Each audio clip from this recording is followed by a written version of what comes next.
this sliver of the sky that's between 0 and a couple hundred feet that today we're not really leveraging for protecting, for instance, our critical infrastructure.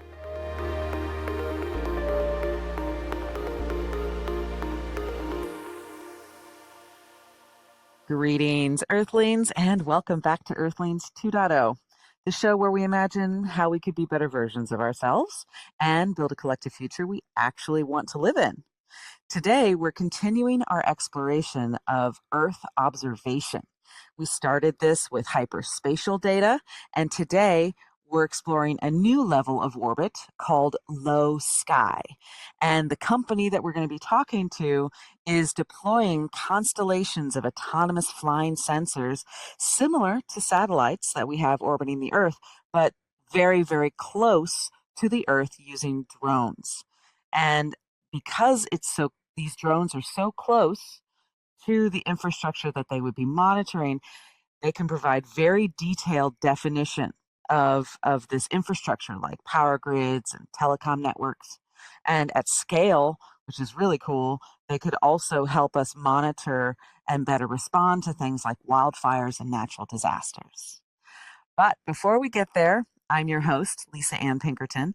I'm the CEO of the award-winning PR firm Technica Communications and the founder of Women in Clean Tech and Sustainability.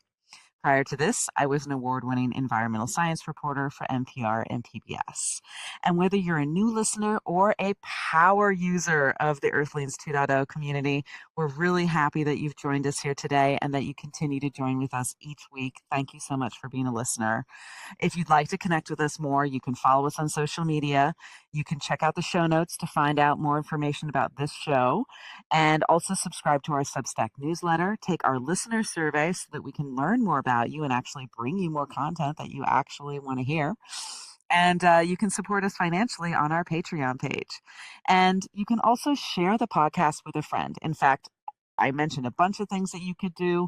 We'd love it if you did them all. But if you just did one thing, you could share this podcast with a friend of yours. That's going to help us grow the community and expand the information we're providing to more Earthlings. Today's Tech Spotlight is with a company called Birdstop, which is utilizing computer vision, sensors, and beyond visual line of sight drones to allow us to remotely monitor critical infrastructure. Our guest today is Keith Miao. He's the CEO of Birdstop. And before founding this company, he worked as a data scientist at Google, where he developed science models for real-time decision making. He's also contributed to research on satellite imagery as an analyst at the Columbia University Earth Institute, and that's where he got his start on GIS and satellite imagery. Keith, welcome to the show. Thank you, Lisa Ann. Thanks for having me. I want to get started with a basic question that I think is really going to help open up the problem set that you're tackling here. So how did you come up with the idea to found Birdstop? Yeah, as you mentioned earlier, I started my career in satellite imagery and analytics. And so the lineage of Birdstop really comes from that space-based remote sensing, except we are not deploying sensory technology in space hundreds or thousands of miles away. We're deploying sensory technology in low altitude airspace, a couple hundred feet away from the physical world that we're observing, and building this out to be like a constellation of satellites, but that sit on the ground using instead of satellites, using beyond visual line of sight drones that we station across a domain and operate remotely to collect physical world intel. Okay, so how does it work in practice? Are your operators on site at the infrastructure that you want to be monitoring, or can they be miles away or states away? How does it work in practice? Yes, exactly the latter. The big unlock that's happening right now is the ability to operate beyond visual line of sight. Traditionally, users of unmanned aviation technology or drones could only use them when they're in the field, effectively limiting this kind of technology to be like a long selfie stick. If you want to use a drone, you have to drive out and then fly that drone and then drive it back, which defeats a lot of the purpose of uncrewed aviation or autonomous technology to begin with.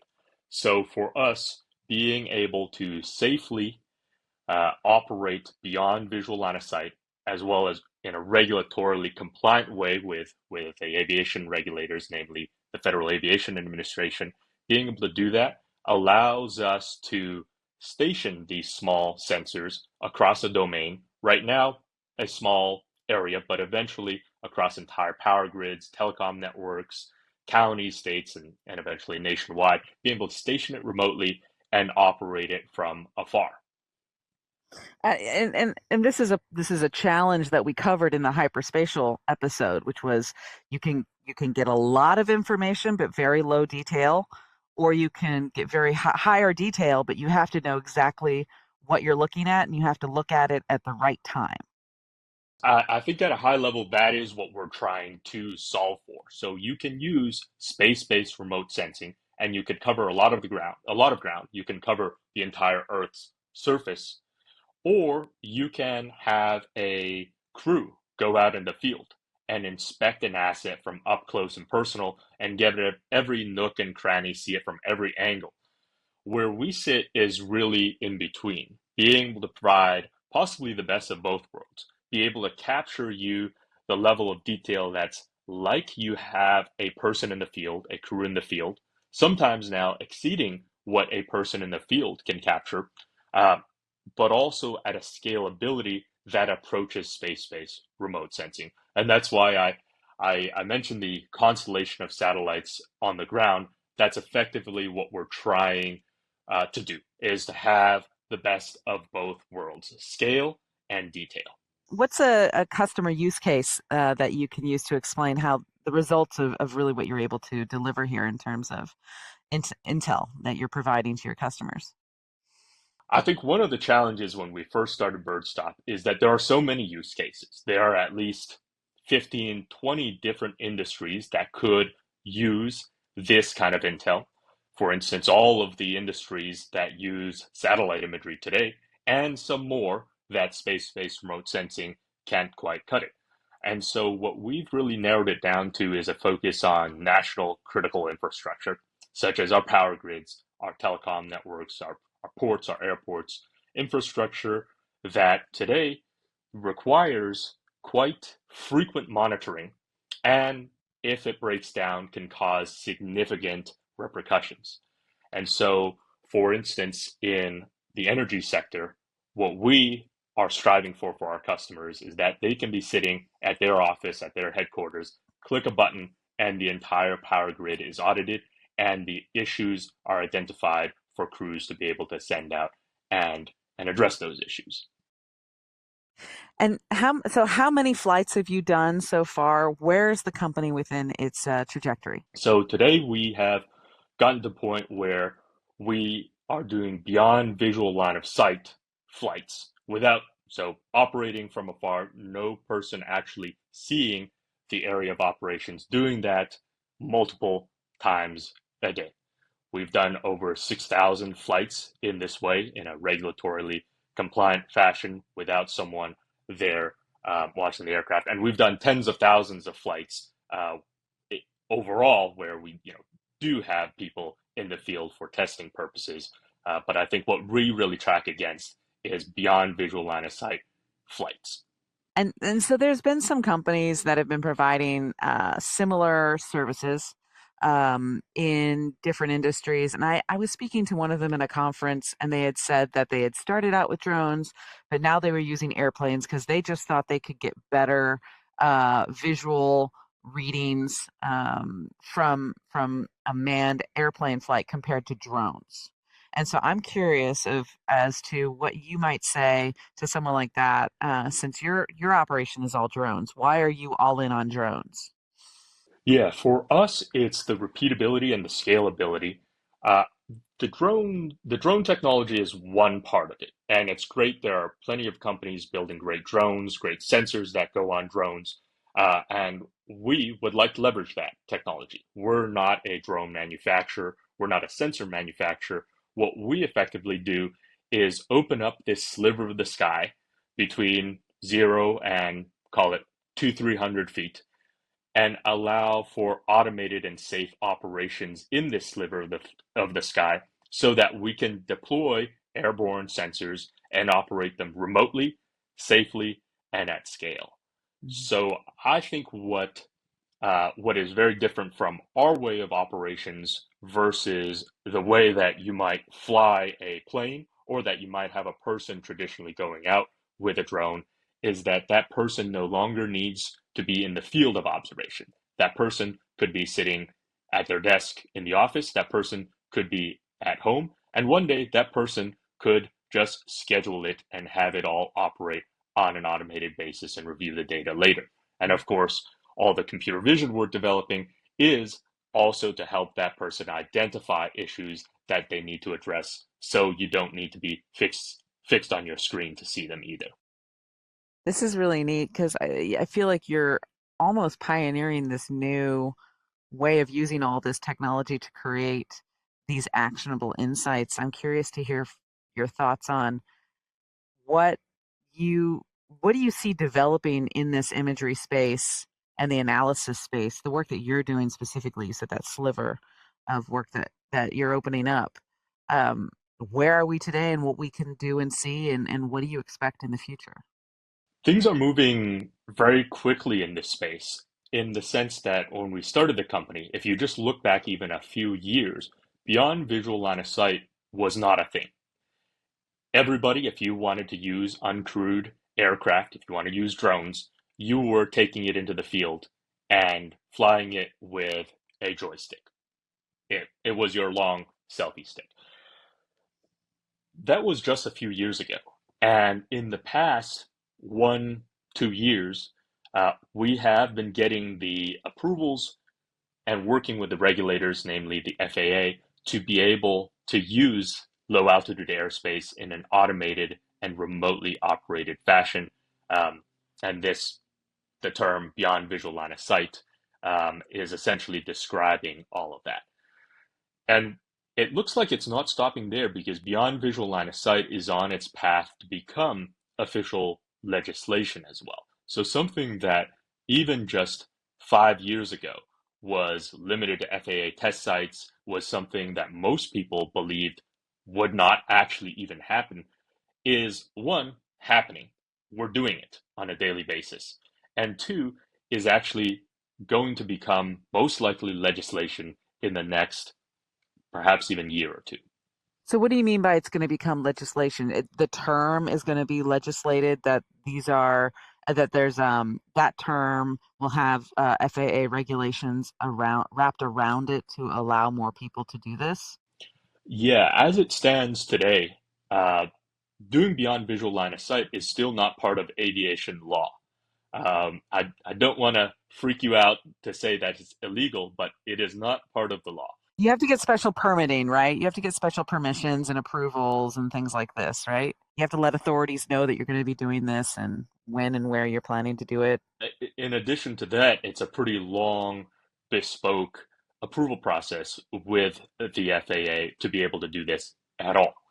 And I think and of course, if you are a major power company, if you are municipality, a county, you are probably not going to adopt at scale a technology which is not part of the law.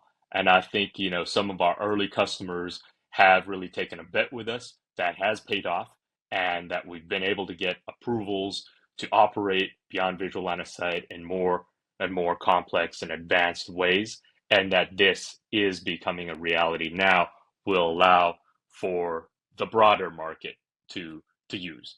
So I think to answer your question initially, this is something that we took a big gamble with a few years ago. Most people didn't believe this would pay off, and now it is actually happening. And it is not only happening for us, that in a few years, this might actually just be part of the law. And we would, of course, love to be part of enabling folks to comply with the law and to operate in low altitude airspace at scale. And that's really really important when you think about how old our power infrastructure is, as well as how vast it is. People talk about it being the largest machine. on the planet. And um, after natural disasters, sometimes the reason it takes so long to get the power on back on in certain areas is because literally, like you said, you have to send crews out, and they have just go hunting and pecking for where the power is down. And it sounds to me like you could use your technology to very quickly assess, okay, uh, here where all our problems are, and these points are going to be the most critical for getting back online first. So we can be a lot faster. Yeah. Exactly. And that is the vision that eventually it'd be a nation level constellation that many people and many users can tap into um, with the right permissions, of course, in order to inspect their assets. But starting with units like parts of the power grid, parts of the telecommunications network, being able to rapidly assess that as if you had a crew of hundreds of people in the field, except these are these are fairly automated airborne sensors that can provide that level of data while your crew is also keeping eyes on what's being seen, but without being put into, for instance, post hurricane conditions around high voltage structures that are hundreds of feet in the air, letting these airborne sensors, letting the machines take care of the field work and the personnel looking at it and assessing from afar and making the decisions on where crews should be dispatched, what tools they should have in order to counter what threat. Hmm. How do you handle privacy and security with your technology? I could see how, like, if you're flying drones through a neighborhood, people might not be as excited about that for their own privacy purposes. Still understanding that the drones are there to provide a service to the community writ large. There might be some concerns there. So how do you address that or plan to once you're more at scale? That's a great question. There are two things that we hold. One is a rule of thumb that we only provide data to the asset owner. So if you are running the power grid, we are providing the data and intel to you. We're not then somehow repackaging that up and selling it to somebody else. That is absolutely not our business model. And I think our customers appreciate that the data is not only delivered to them, but that we also hold ourselves to certain retention policies and certain privacy policies where we can be cut out of the system and we don't see that data. It's We actually receive a lot of interesting requests, some of them just through our website, of different folks who want to use data we collect for other purposes. And we have categorically said no if they are not the asset owner. And you might be able to imagine what some folks might want to use a drone constellation technology to observe that they do not own. We've categorically just said no to those inquiries. So that's the first thing. The second thing is around the privacy of citizens and of people not involved in the operations. So traditionally, we have operated only in very remote places. So we have actually not faced this problem a whole lot to date.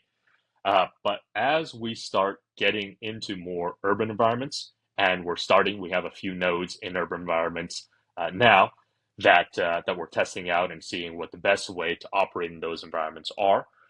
This will become a larger thing that we want to address properly, and we want to be the best platform to operate safely and in a privacy compliant way in urban or semi-urban areas. Some of the things we're working on: one, mapping out the ways that we operate flight paths, that they do not or they minimally infringe on private property. Two is we have features that automatically blur or hide when an airborne sensor is traversing over something that is of privacy concern. So let's say this is not an issue we face right now, but let's say in the future there is no way to get from A to B without crossing somebody's backyard. And there's a raging fire there, and it's critically important that we get eyes on the scene. Well, as it's going over that somebody's backyard that's not involved in the operations, then the sensor can stop or the sensor can blur, where the drone is only using its sensory feeds for its navigation purposes and it's not beaming that information to other authorities and not beaming it to Birdstop either. So that's a set of features that we're developing as we engage more with the public. And so, as we're looking to the future, what do you expect you are going to be able to create with Birdstop that we don't have today that'll really help us be more successful in the future? hmm Yeah, I think at a high level, it is the ability to safely use low altitude airspace. This sliver of the sky that's between 0 and a couple hundred feet that today we're not really leveraging for protecting, for instance, our critical infrastructure. To be able to open this up, to be able to solve the safety concerns with the regulators, to solve the privacy concerns with potential citizens, and essentially be that platform that allows us to use this sliver of the sky. I think that's really exciting to me. And I think what we're building will be part of changing that alongside the regulators, alongside other companies, so that we have a future where we have the option to use this very low orbit, very, very low orbit, a couple hundred feet orbit, in order to deploy sensory technology like a constellation of satellites on the ground to service where we're focused on critical infrastructure today, but that could also service many other industries that would come on to be able to use this platform. I love it because it's like sometimes you don't have the time to send Earthlings out to look at something. Sometimes it's too expensive to get them there. Sometimes there's not a good road to get where you need to go, or it's going to take you a long time to travel there, especially if we're talking about transmission lines that cross huge expanses of wilderness.